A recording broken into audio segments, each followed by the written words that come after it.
ou un autre, vous et moi, nous sommes attelés à ce sujet. Les affairages. Ce phénomène est devenu un fléau dans notre société, à tel point que les chercheurs se sont penchés sur le sujet. Et devinez combien de minutes vous et moi passons à calomnier nos prochains. Si vous êtes nouveau dans le Lightpole, cette chaîne traite des affaires, la mode, mais surtout les tutorats et conseils qui peuvent vous permettre de faciliter votre vie. On a été nombreux à s'atteler à cet exercice.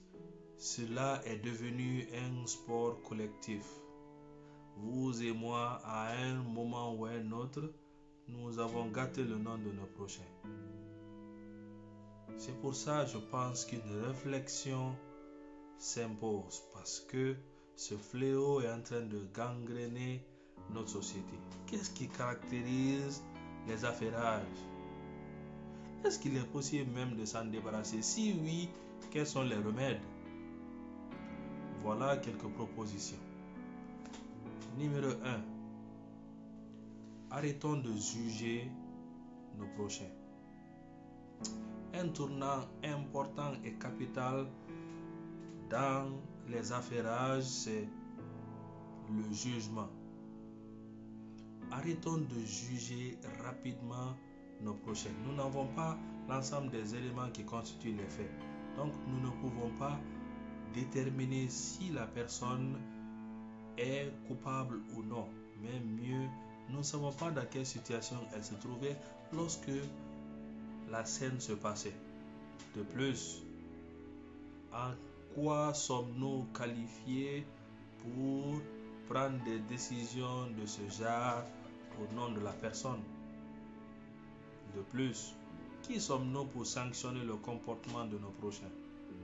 Arrêtons de juger facilement les autres, ça vaut mieux. Remède numéro 2. Soyons attentifs. Lorsque quelqu'un décide de se confier à vous, c'est que vous êtes très important pour la personne. Donc, écouter la personne et sympathiser avec elle est la meilleure chose à faire. Pour quelle raison? Parce qu'il ne s'agit pas de vous. En ce moment, il s'agit de la personne qui essaie de se confier à vous. De plus, avoir l'oreille tendue et être un support pour la personne est tout ce dont elle a besoin en ce moment. L'attitude positive, ça c'est un des remèdes. Durant une conversation, avoir une attitude positive fait la différence. Énumérer les éléments positifs de la situation, puis étaler-les devant la personne. Je crois même que vous serez beaucoup plus respecté lorsque vous faites en sorte de tourner une situation catastrophique, tirer les aspects positifs de la situation, puis montrer ça à la personne. Ensuite, n'hésitez pas à encourager vos prochains. Écoutez, un encouragement est toujours la bienvenue lorsque nous sommes au plus bas niveau de notre existence. N'hésitez pas à vous confier à vos amis proches, mais surtout à un spécialiste. C'est faire preuve de maturité, mais surtout de courage. Parce que nous autres, je parle à les Africains en général, nous pensons que nous sommes forts et fiers. Donc, nous ne nous exposons pas très souvent à ce genre de situation. Donc, il faut laisser tout ça de côté parce que c'est vraiment un problème qui touche beaucoup de personnes. D'ailleurs, c'est le problème numéro 1 que les scientifiques ont trouvé lié à la dépression. Donc, pour revenir à mon point, Lorsque quelqu'un a besoin d'encouragement et de support, il faut le lui donner. Remède numéro 3. Ayez le courage de dire non et changer de sujet.